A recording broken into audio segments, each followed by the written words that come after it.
Hello, and welcome to another cocktail creation with Sazerac Products. I am Susan Olson out of Lexington, Kentucky, and I will be guiding you through our latest cocktail creation. I'm really excited for this one.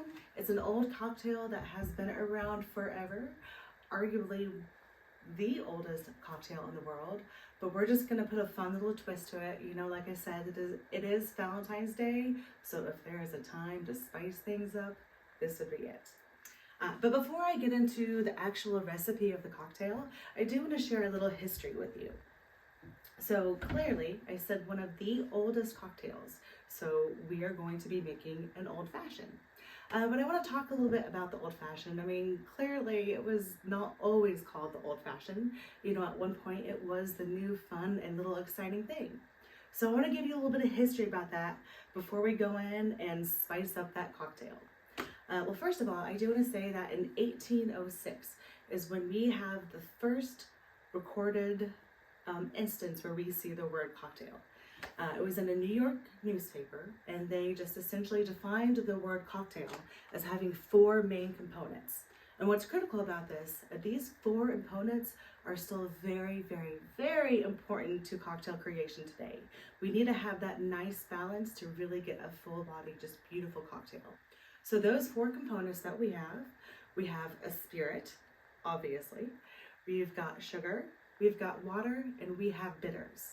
And when you have those four components balanced, you are in for a treat. You are in for a superb cocktail. So I know it sounds simple, but when you have four ingredients like that, you really do want to make sure that they are top notch. Just like food, you know, when you keep it simple, you use good ingredients, and then you have a beautiful product.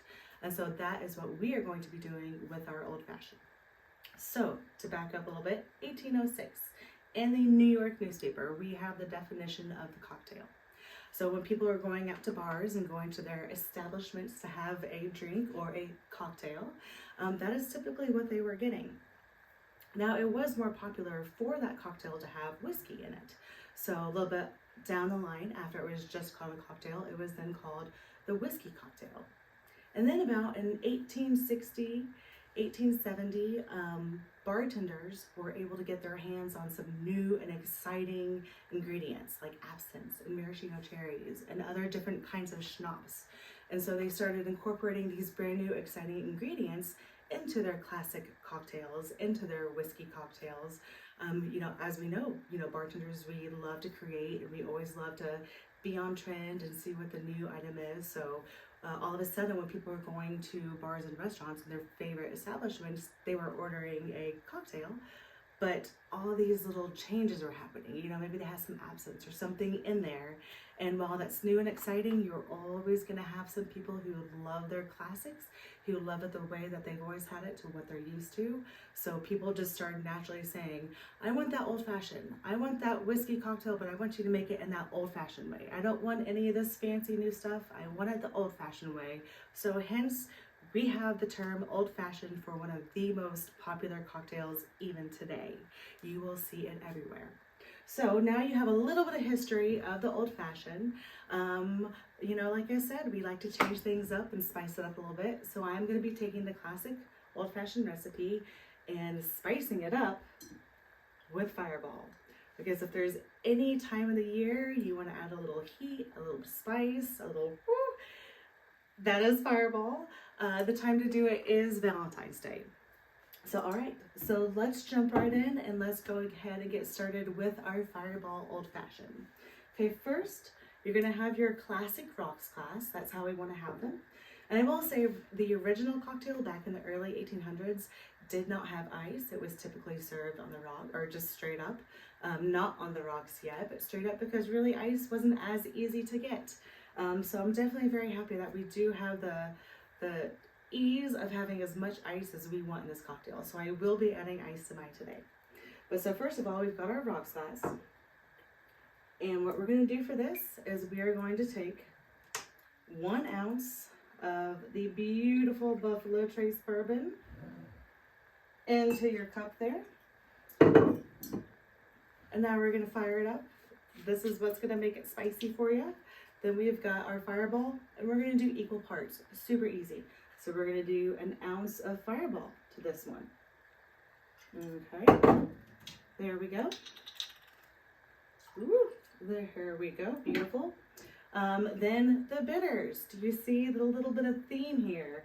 We have the spirit with the Buffalo Trace and the Fireball.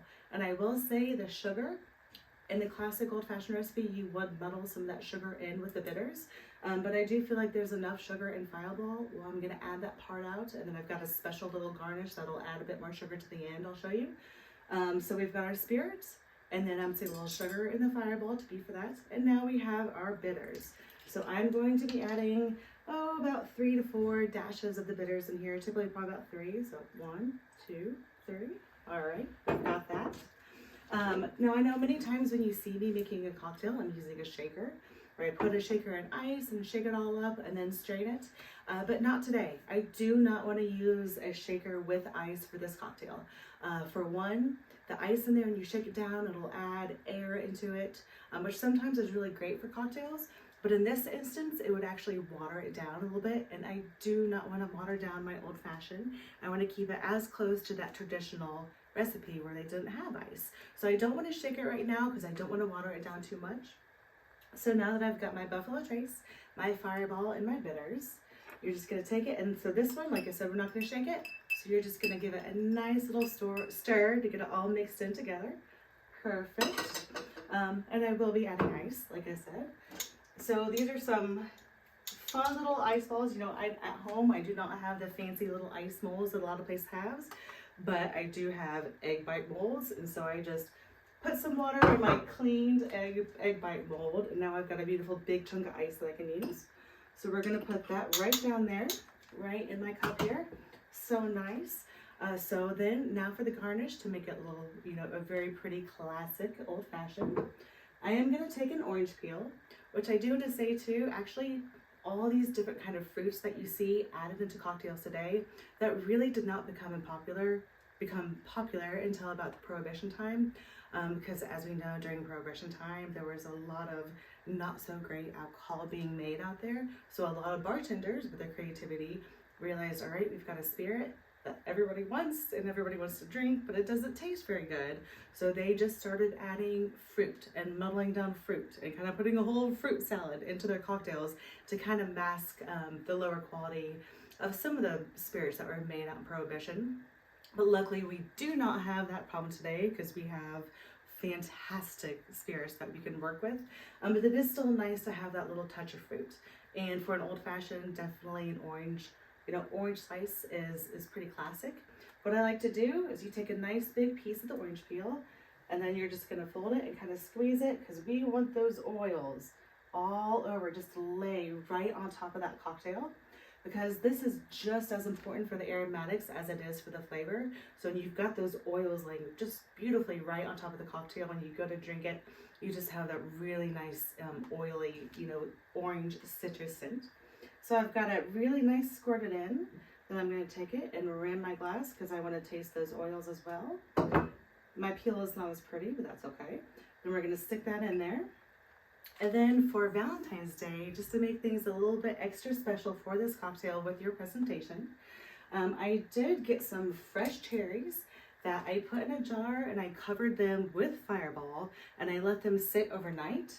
So now I've got some really delicious Fireball soaked cherries, which I had to keep my hand out last night because I kept on wanting to eat them because it was so good. So I've got some Fireball infused, Fireball soaked cherries. And then when I was taking them out of the Fireball, I just did a quick little dip in some of the natural sugar, like the sugar in the raw. So I just dipped that in there and look how pretty that little garnish is. It's got those beautiful little large brown sugar crystals dipped on that cherry. So it just makes it really special. So we're gonna put that in there as well. And we have a beautiful Fireball old-fashioned cocktail for your Valentine's Day. It's a fun way to get things sweet and spicy. So cheers.